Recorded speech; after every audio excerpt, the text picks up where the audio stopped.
আল্লাহ আমার রব, এই রবি আমার সব, দামে দামে তন মনে তারি অনুভব।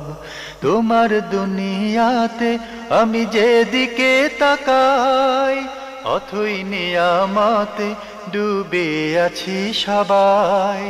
পাক পাখালির গানে শুনি তসবিহ কালো রব, তসবিহ কালো রব। আল্লাহ আমার রব, এই রবি আমার। আসসালামু আলাইকুম, আলহামদুলিল্লাহ, আসসালাতু ওয়াসসালামু আলা রাসূলিল্লাহ। প্রিয় দর্শক, আপনারা যারা দেশে আছেন প্রবাসে, সবাইকে জানাই অনেক অনেক প্রীতি ও শুভেচ্ছা। শুরু হলো এনটিভি আয়োজিত এবং লাভ হলো নিবেদিত অনুষ্ঠান আপনার জিজ্ঞাসা। আপনাদের সাথে আছি আমি জয়নুল আবেদিন আজাদ, আর আপনাদের মনোজাগা প্রশ্নের জিজ্ঞাসার জবাব দিচ্ছেন বিশিষ্ট আলেম ডক্টর মোহাম্মদ সাইফুল্লাহ। আসসালামু আলাইকুম ওয়া রাহমাতুল্লাহি ওয়া বারাকাতুহু। প্রিয় দর্শক, চলুন তাহলে জিজ্ঞাসার জগতে। শুরুতে একটি ইমেল পাঠিয়েছেন জুবায়ের, চাঁদপুর থেকে। লিখেছেন, তওবা কবুল করার সঠিক নিয়ম কি? তওবা কবুল হয়েছে কিভাবে বুঝব? প্রথমে জানতে চেয়েছেন যে তওবা করার সঠিক পদ্ধতি কি। তওবা করার সঠিক পদ্ধতি হচ্ছে, কোনো গুনাহ যদি হয়ে যাওয়ার সাথে সাথেই সে ব্যক্তি প্রথমেই অনুতপ্ত হবে।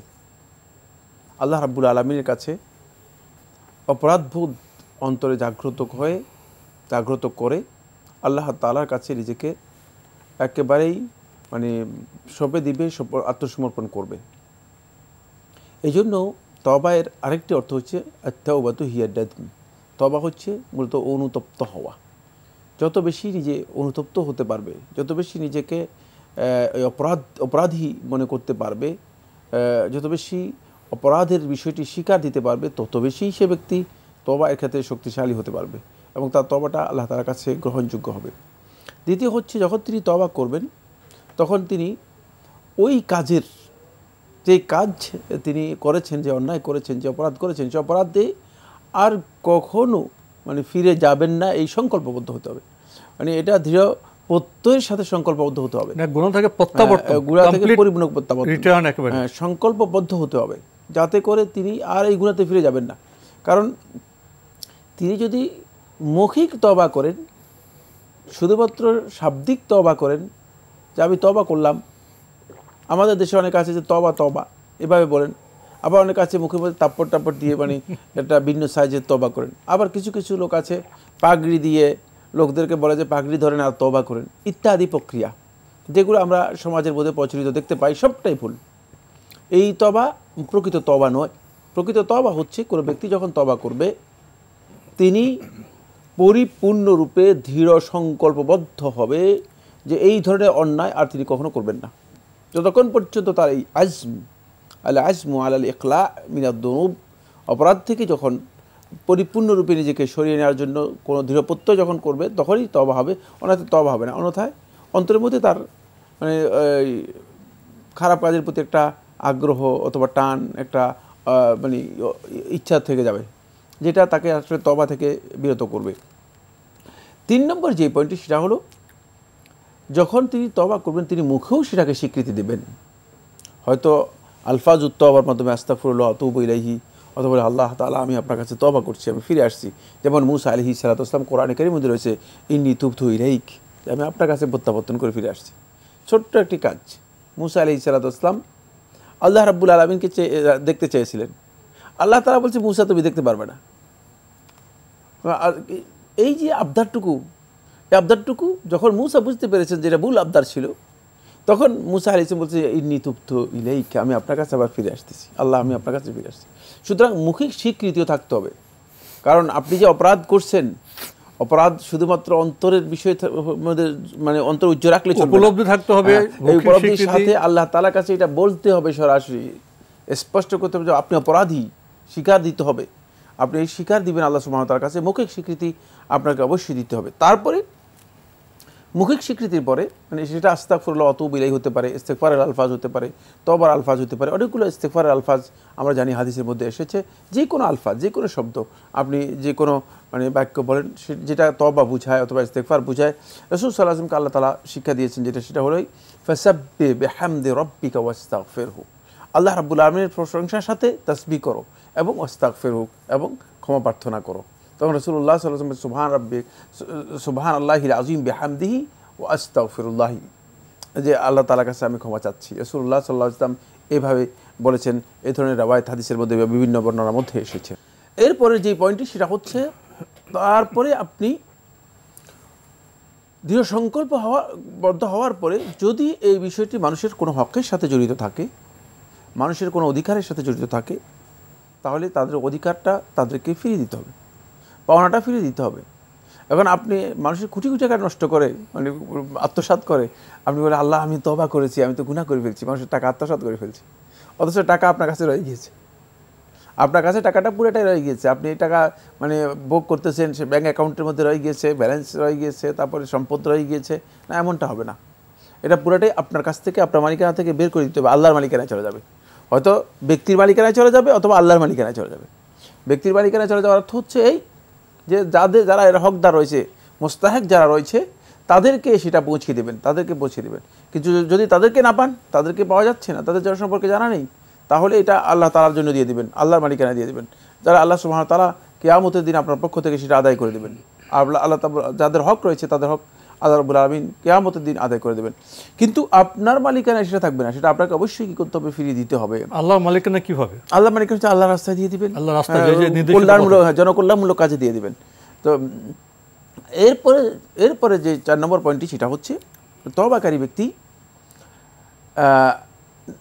যেই কাজগুলো করতে পারেন নাই অন্যায়ের কারণে, অপরাধের কারণে, যেগুলো তার ক্ষতি হয়ে গিয়েছে, সেগুলোকে ওভারকাম করার জন্য তিনি মানে অধিক পরিমাণে ভালো কাজগুলো করবেন, চেষ্টা করবেন যে মানে যেমন যদি সলাৎ এর মধ্যে ঘাটতি থাকে তাহলে সলাৎ বেশি পরিমাণে আদায় করবেন, সিয়ামের মধ্যে যদি ঘাটতি থাকে সিয়াম বেশি পরিমাণে আদায় করবেন, যদি মানুষের হক নষ্ট করে থাকেন তাহলে দান বেশি পরিমাণে করবেন, যদি আপনি মানুষের গীবত গালিগালাজ করে থাকেন তাহলে মানুষের প্রশংসা করবেন। ওই যে লোকগুলোর গীবত করেছেন, যে লোকগুলো গালিগালাজ করেছেন, সেই লোকগুলোর মানুষের কাছে কি বলবেন যে আমি তো আসলে এই লোক সম্পর্কে জানতাম না, আমি তো ভুল বলে ফেলেছি, এগুলো হচ্ছে কাজ। তাহলে আপনি যে কাজগুলো মানে আপনার সম্ভব এগুলোকে আবার কি করা, রিকভার করা, সেগুলোকে রিকভার করার জন্য চেষ্টা করবেন। কিভাবে? এই পদ্ধতিতে, সেটা হলো ইবাদতের প্রতি আবার আপনি কি করবেন, অনেক বেশি আগ্রহ দিয়ে ইবাদতগুলো অতিরিক্ত করতে থাকবেন এবং নিয়মিত আল্লাহ রাব্বুল আলামিনের বাধ্যতা মানে আল্লাহ রাব্বুল আলামিনের আনুগত্যকে নিজের জন্য বাধ্য করে নেবেন। তাহলে যদি এই কাজগুলো আপনি করতে পারেন, আল্লাহ তাআলার কাছে আপনি একজন প্রকৃত তওবাকারী হিসেবে বিবেচিত হবেন। এরপর আপনি যে প্রশ্নটি করেছেন সেটা হলো তওবা যে কবুল হয়েছে তার আলামত কি? এটি একটি দীর্ঘ আলোচ্য বিষয়। আমি 2-3টা পয়েন্ট আলোচনা করব বা 1টা বা 2টা পয়েন্ট আলোচনা করব, যেহেতু লম্বা প্রশ্ন হয়ে গিয়েছে। তওবার কবুলের আলামত হচ্ছে যেই কাজ থেকে তওবা করেছেন সেই কাজে আপনি আর প্রত্যাবর্তন করবেন না। যদি আপনি সেই কাজে আবার বারবার করেন তাহলে বুঝতে হবে যে তওবাটা আপনার প্রকৃত তওবা হয়নি, লৌকিক অথবা মানে দৃশ্যমান তওবা কবুল হয়নি। মানে আপনি জেনা থেকে, ব্যভিচার থেকে, মদ থেকে, অন্যায় থেকে, জুলুম থেকে, ঘুষ থেকে, সুদ থেকে তওবা করেছেন কিন্তু আবার সেটাও করে যাচ্ছেন, তাহলে তওবাটা ঠিক হয়নি, তওবাটা কবুল হয়নি, এটা বুঝতে হবে। 2 নম্বর হচ্ছে তওবা কবুলের আরেকটি আলামত হচ্ছে তওবা করার আগের অবস্থার চেয়ে তওবা করার পর অবস্থা আপনার পরিবর্তন হবে, আপনার অন্তরের অবস্থা পরিবর্তন হবে, আপনার অন্তরের মধ্যে উপলব্ধি তৈরি হবে যে আমি আসলে আল্লাহর বান্দা হতে চাই। আপনার মধ্যে পরিবর্তন আসবে, আপনার মধ্যে চেতনাগত পরিবর্তন আসবে, আপনি আল্লাহ তাআলার কাছে বিনম্র হবেন, আল্লাহ তাআলার আনুগত্যে আপনি নিজেকে সুপর্দ করে দেবেন, মানে এই অবস্থা তৈরি হবে, আপনি সেটা বুঝতে পারবেন। দেখবেন যে আপনি 3 নম্বর যেটা সেটা আল্লাহ তাআলার পক্ষ থেকে আপনি তৌফিক লাভ করবেন। তৌফিক হচ্ছে আল্লাহ তাআলা আপনাকে ওই যে কাজগুলো করতে পারেন নাই, কারণ সেই কাজগুলো তো আপনার কাছ থেকে আল্লাহ রাব্বুল আলামিন কী করবেন, আদায় করে নেবেন, সেই কাজগুলো আপনাকে বেশি বেশি করতে সুযোগ করে দেবেন। যেমন আপনি সালাত আদায় করতে পারেন নাই, ঘাটতি ছিল, ফরজ সালাত নষ্ট করে দিয়েছেন অথবা ফরজ সিয়াম নষ্ট করেছেন, তাহলে দেখবেন যে আপনি নফল সিয়ামের সুযোগ আপনি পাচ্ছেন। আল্লাহর পক্ষ থেকে আল্লাহ সুবহানাহু ওয়া তাআলা আপনাকে নফল সিয়াম করার জন্য পথ উন্মুক্ত করে দিচ্ছেন। এই যে সুযোগটুকু পাবেন তখন আপনি বুঝতে পারবেন যে আল্লাহ তাআলা আপনাকে ভালোবাসেন বলেই তো আল্লাহ তাআলা ভালো কাজ করতে দিচ্ছেন, ভালো না বাসলে ভালো কাজ করতে দিতেন না। এটাকে বলা হয় থাকে তৌফিক। এই তৌফিকটুকু আপনি আল্লাহ রাব্বুল আলামিনের পক্ষ থেকে লাভ করতে পারবেন। 4 নম্বর যেটি তওবা কবুলের জন্য গুরুত্বপূর্ণ আলামত, সেটা হচ্ছে আপনি তওবা কবুলের আলামত হচ্ছে আল্লাহ তাআলার অবাধ্যতা থেকে আপনি অনেক দূরে সরে আসবেন। আল্লাহ তাআলার অবাধ্যতাকে আপনি মানে ভয় পাবেন, কারণ আপনি তো মানে তওবা করেছেন অবাধ্যতা থেকেই, তো এই অবাধ্যতাকে আপনি ভয় পাবেন। যখনই আপনি দেখবেন যে অবাধ্যতার কোনো কিছু আপনার কাছে, তখন আপনি ভয় পেয়ে যাবেন, সেই কাজগুলো আপনি করতে পারবেন না। যদি এই আলামতগুলো আপনার মধ্যে লক্ষ্য করা যায়, তাহলে আপনি বুঝতে পারবেন যে হয় আল্লাহ সুবহানাহু ওয়া তাআলা আপনার তওবা কবুল করেছেন। জি, আপনি আরও লিখেছেন, আমাদের সমাজের অনেকে পরের হক খায় কিংবা ভাইয়ের জমি চালাকি করে দখল করে নেয় খায়, আবার 5 ওয়াক্ত নামাজ আদায় করে। এই প্রকার লোকের নামাজ আদায় হবে কি? আল্লাহর অবাধ্যতার দিক থেকে নামাজের সাথে কোনোভাবেই হারাম কাজ করা যায় না, হারাম কাজ মানে যুক্ত হতে পারে না। এখানে সেই ব্যক্তি যদি নামাজের যে বিধিবিধানগুলো আছে, ফরজ যে বিধিবিধানগুলো আছে, সেগুলো যদি ঠিকমতো আদায় করে থাকে, তাহলে তার নামাজ আদায় হয়ে যাবে। একটা হচ্ছে নামাজ আদায় হয়ে যাওয়া, আর হচ্ছে নামাজ কবুল হওয়া। এখন নামাজটা আদায় হয়ে যাবে তার পক্ষ থেকে, নামাজ পড়তে হবে তাকে, অবশ্যই অবশ্যই তাকে নামাজ পড়তে হবে, দায়মুক্ত হতে হবে তো। এবং এই প্রশ্ন করার কোনো সুযোগই নেই, এই প্রশ্ন করার সুযোগই নেই তার নামাজ হবে কিনা। এরপরে নামাজ আল্লাহ তাআলা তার ইবাদত কবুল করবেন কিনা, অবশ্যই আমরা জানি যে হারাম কাজে যে ব্যক্তি লিপ্ত রয়েছে তার ইবাদত আল্লাহ রাব্বুল আলামিন কবুল করেন না। কারণ আল্লাহ সুবহানাহু ওয়া তাআলা ইন্নামা ইয়াতাকাব্বালুল্লাহু মিনাল মুত্তাকিন, আল্লাহ সুবহানাহু ওয়া তাআলা কেবলমাত্র শুধুমাত্র যারা মুত্তাকি রয়েছে, যারা সত্যিকার তাকওয়ার মানে উত্তীর্ণ হতে পেরেছে, তাদের কাছ থেকে গ্রহণ করেন। তো এই লোক তো নামাজের সাথে যত রকমের হারামকে একসাথ করে ফেলেছে, সুতরাং সে তাকওয়ার মানে উত্তীর্ণ হতে পারে নাই। এই জন্য তাকওয়ার মানে উত্তীর্ণ না হলে তার কাছ থেকে কবুল করা হবে না। একটা হচ্ছে কবুল না হওয়া, আর একটা হচ্ছে আদায় না হওয়া, দুটি এক জিনিস নয়, এটা আমাদেরকে ভালো করে বুঝতে হবে। আর 2 নম্বর বিষয় হচ্ছে অপরাধ করার কারণে, অন্যায় করার কারণে, খারাপ কাজ করার কারণে কোনো ব্যক্তি আল্লাহ তাআলার নির্দেশিত ফরজ ইবাদত তরক করার কোনো বিধান নেই। অবশ্যই তাকে সেই ফরজ ইবাদত পালন করতে হবে। একথা বলার সুযোগ নেই যে তাহলে যেহেতু আপনি গুনাহ করছেন, যেহেতু আপনি সুদ খাচ্ছেন, যেহেতু আপনি মানে একটা অন্যায় কাজের সাথে জড়িত আছেন, আপনি ফরজ পড়ার দরকারই নেই। এই বিধান ইসলামের শরীয়তের মধ্যে বৈধ নয়।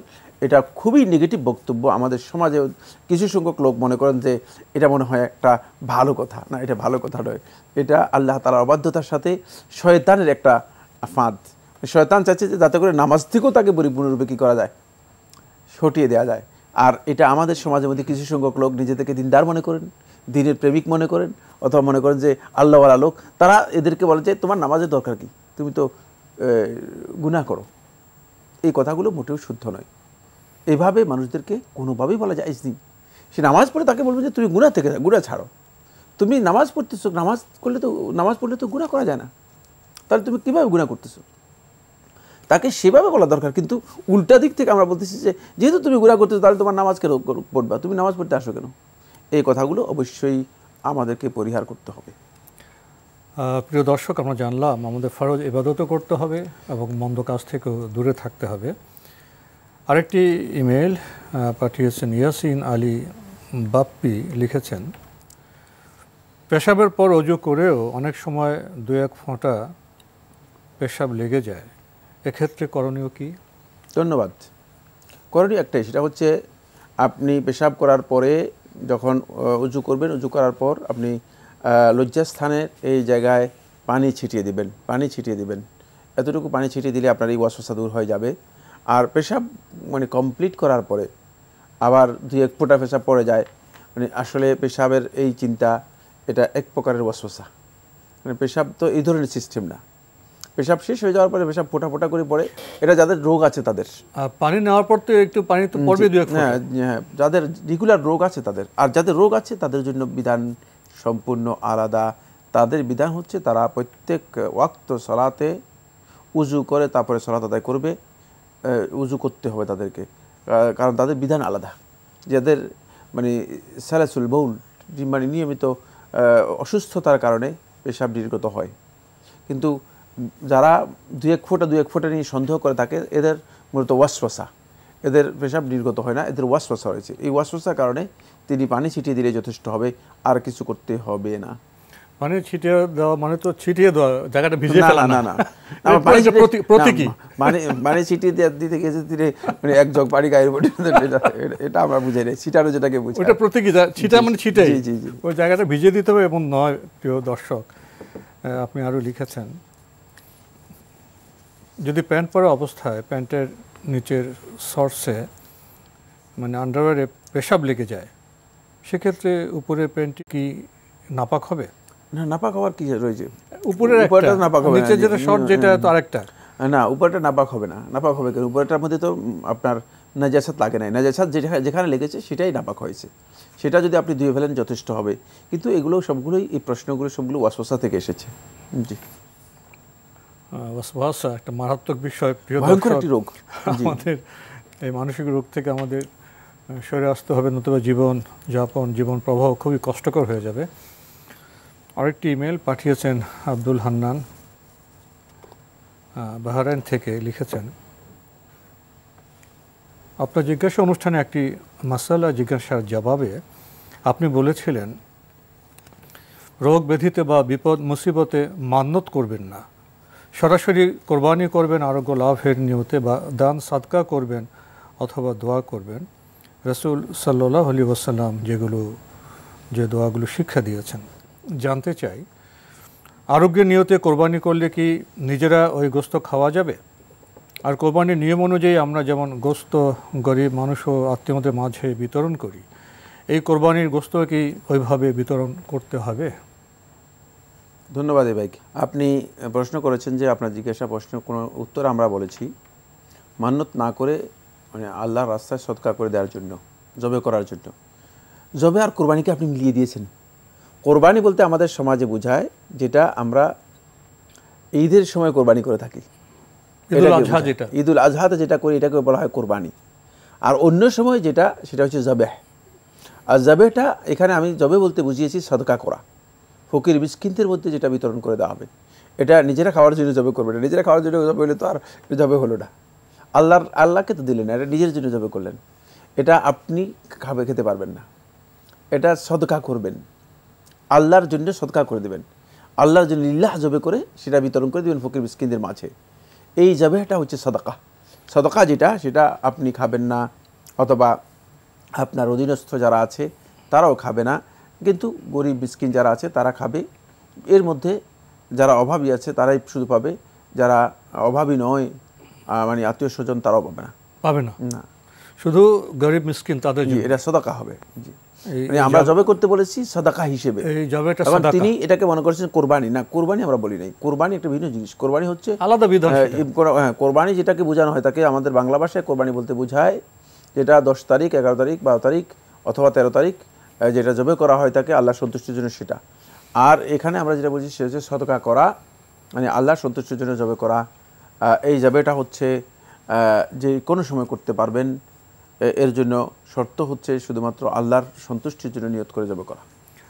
ভাই আব্দুল হান্নান, আপনি 13 নম্বর সূরা 25 নম্বর আয়াত, অর্থাৎ সূরা আর-রাদের যেটা বায়ান ফাউন্ডেশন প্রকাশ করেছে, সেই বিষয়টি উল্লেখ করেছেন এভাবে, আর যারা আল্লাহর সাথে দৃঢ়ভাবে অঙ্গীকার করার পর তা ভঙ্গ করে এবং আল্লাহ যে সম্পর্কে অটুট রাখার নির্দেশ দিয়েছেন তা ছিন্ন করে এবং জমিনে ফাসাদ সৃষ্টি করে, তাদের জন্য লানাত, আর তাদের জন্য রয়েছে আখিরাতের মন্দ আবাস। এই আয়াতটি বিস্তারিত আলোচনা করবেন দয়া করে। জানতে চাই, আল্লাহর সাথে দৃঢ়ভাবে অঙ্গীকার কিভাবে করতে হয় এবং কোন সম্পর্ক অটুট রাখার নির্দেশ দিয়েছেন মহান আল্লাহ। যে আয়াতটি আপনি উল্লেখ করেছেন, ওয়াল্লাযীনা ইয়ানকুদুনা আহদাল্লাহি মিন বা'দি মিসাকিহি, যারা আল্লাহ তাআলার সাথে যে চুক্তি রয়েছে, যে অঙ্গীকার রয়েছে, সেই অঙ্গীকারকে যারা ভঙ্গ করবে, মিন বা'দি মিসাকিহি, সেটাকে আল্লাহর পক্ষ থেকে শক্তিশালীভাবে তাদের উপর আরোপ করার পরে, শক্তিশালী করার পরে, সেটা হচ্ছে আমরা আল্লাহ তাআলার সাথে কি আহাদ করেছিলাম, কি চুক্তি করেছিলাম। ক্বালু বালা আলাস্তু বিরাব্বিকুম ক্বালু বালা, আমরা আল্লাহ রাব্বুল আলামিনের উলুহিয়ত এবং রুবুবিয়তের স্বীকৃতি দিয়ে একমাত্র আল্লাহর বান্দা হিসেবে আল্লাহ রাব্বুল আলামিনের কাছ থেকে তার ইবাদতের প্রতিশ্রুতি দিয়ে আমরা এসেছি। এবং আল্লাহ সুবহানাহু ওয়া তাআলা মিন বাদি মিসাকিহি, এটাকে মানে আল্লাহ রাব্বুল আলামিন শক্তিশালী করেছেন কিভাবে? একটা কিতাব দিয়েছেন আমাদের কাছে, আবার একজন রাসূল প্রেরণ করেছেন। শুধুমাত্র ওই যে চুক্তির উপর নির্ভর করেন নাই, শুধুমাত্র ওই অঙ্গীকারের উপর নির্ভর করেন নাই, অঙ্গীকার তো হয়ে গিয়েছে বহু আগেই, শুধু ওই অঙ্গীকারের উপর নির্ভর করেন নাই, কারণ অঙ্গীকার তো আপনি ভুলেও যেতে পারেন, আপনার বিস্তৃত হয়ে যেতে পারে। এই জন্য সে অঙ্গীকারের পরে এটাকে মিসাক দেওয়া হয়েছে, আরও শক্তিশালী করা হয়েছে। এর জন্য মানে এমন শক্তিশালী দলিল দেওয়া আছে, সে দলিল হচ্ছে কোরআন দেওয়া আছে এবং রাসূলকে পাঠানো হয়েছে। ফলে এর পরেও যদি আল্লাহ তাআলার সাথে কৃত যে অঙ্গীকার আছে আমাদের, সেটা আমরা ভঙ্গ করে থাকি, তাহলে এটি সবচেয়ে বড় অন্যায়। আল্লাহ সুবহানাহু ওয়া তাআলা এই আয়াতের মধ্যে আল্লাহ রাব্বুল আলামিন তাদের কথা বলছেন, এদেরকে আল্লাহ সুবহানাহু ওয়া তাআলা এদের শাস্তির কথা বলছেন। এরপরে যে বিষয়টি ওয়ায়াকতাউনা মা আমারাল্লাহু বিহি আন ইউসাল, আর তারা ছিন্ন করে, আল্লাহ তাআলা যেটাকে বজায় রাখতে, সেই যে সম্পর্ককে যুক্ত রাখতে আল্লাহ তাআলা নির্দেশ দিয়েছেন, সেটা হচ্ছে আত্মীয়তার সম্পর্ক। আত্মীয়তার সম্পর্ক ছিন্ন করা এটি ভয়ঙ্কর অপরাধ। এটাও অপরাধীদের মধ্যে একটি, মানে অপরাধী যে ব্যক্তি আল্লাহ তাআলার সাথে চুক্তি উল্লঙ্ঘন করবে, তারা এই ধরনের আল্লাহর সাথে চুক্তির সাথে বান্দার সাথে যে সম্পর্ক আছে সেটাকেও ছিন্ন করবে। এই জন্য আত্মীয়তার সম্পর্ক ছিন্নকারী ব্যক্তি বড় ধরনের অপরাধী। এখানে আল্লাহ সুবহানাহু ওয়া তাআলা যেই কাজটি আমাদেরকে মানে করতে বলেছেন, যেই সম্পর্কটি আমাদেরকে বজায় রাখতে নির্দেশ দিয়েছেন, সেই সম্পর্ক বোঝানো হয়েছে আত্মীয়তার সম্পর্ক। আত্মীয়তার সম্পর্ক বজায় রাখা এটি ফরজ, অপরিহার্য একটি বিষয়। আত্মীয়তার সম্পর্ক যিনি ছিন্ন করবেন, রাসূলুল্লাহ সাল্লাল্লাহু আলাইহি ওয়াসাল্লাম তাকে বলেছেন যে সে জান্নাতে যেতে পারবে না। এবং এই আয়াতের মধ্যেও তাদের শাস্তির কথা একেবারে স্পষ্ট করে বলা হয়েছে, দুইটি শাস্তি, কঠিন শাস্তি। উলাইকা লাহুমুল লা'না, এদের জন্য আল্লাহর পক্ষ থেকে লানত দুনিয়াতে, লানতের দুনিয়াতেই লানতটা হয়, কারণ আখিরাতে লানতের বিষয় না, আখিরাতে শাস্তির মধ্যে চলে যাবে। আর আখিরাতে কি? আখিরাতে হচ্ছে লাহুমুস সুউদ্দার, অত্যন্ত নিকৃষ্টতম আবাসন তাদেরকে দেওয়া হবে, যেটা ভয়ঙ্কর আবাসন, জাহান্নাম তাদেরকে দেওয়া হবে। জি, তো আজকে আমাদের এখানে শেষ করতে হচ্ছে। আপনাকে অনেক ধন্যবাদ। আপনাকে অনেক ধন্যবাদ। প্রিয় দর্শক, আমরা দেখছিলাম এনটিভি আয়োজিত এবং লাভ হ্যালো নিবেদিত অনুষ্ঠান আপনার জিজ্ঞাসা। আমাদের অনুষ্ঠান আপনারা এনটিভি অনলাইনেও দেখতে পারবেন, ভিজিট করুন www.ntvbd.com। এছাড়া ইউটিউবে এবং আমাদের ভেরিফাইড ফেসবুক পেজেও অনুষ্ঠান দেখতে পারবেন। আজকে আমরা শেষের যে প্রশ্নটি পেয়েছি, পবিত্র কোরআনের সূরা রাদের একটা আয়াতের ব্যাখ্যা জানতে চেয়েছিলেন, শায়েখ কথা বলেছেন। আল্লাহর সাথে তো আমাদের একটি অঙ্গীকার আছে, যে কথা বলেছেন আলাস্তু বিরাব্বিকুম ক্বালু বালা। আমরা তো সে অঙ্গীকারে আবদ্ধ আছি, কিন্তু আমরা কি সে অঙ্গীকার মেনে চলছি আমাদের যাপিত জীবনে? আমরা কি আত্মীয়তার সম্পর্ক রক্ষা করছি যেভাবে রক্ষা করা প্রয়োজন? আমরা কেন ফাসাদে লিপ্ত হচ্ছি? পৃথিবীতে অশান্তি কেন? কেন এত ফাসাদ? তাদের জন্য লানত, তাদের জন্য মন্দ আবাস। এই সতর্কবার্তায় আসলে আমাদের পুরো জীবন সম্পর্কে প্রশ্ন করা হয়েছে। আসুন এই প্রশ্নের জবাব দেওয়ার জন্য আমরা প্রস্তুতি গ্রহণ করি, উপলব্ধির চেষ্টা করি, কর্মপন্থা নির্ণয় করি। চিঠি লিখুন, প্রশ্ন পাঠান আমাদের ঠিকানায়। পরিচালক আপনার জিজ্ঞাসা, এনটিভি, বিএসসিসি ভবন, ৭ম তলা, ১০২ কাজী নজরুল ইসলাম অ্যাভিনিউ, কারওয়ান বাজার, ঢাকা ১২১৫। ইমেল অ্যাড্রেস আপনার জিজ্ঞাসা @ntvbd.com। মহান আল্লাহ আমাদের সবাইকে নিরাপদে রাখুন, রাখুন শান্তিতে। আসসালামু আলাইকুম। আল্লাহ আমার রব, এই রবি আমার সব, দামে দামে তুন মনে তারি অনুভব। আল্লাহ আমার রব, এই রবি আমার সব।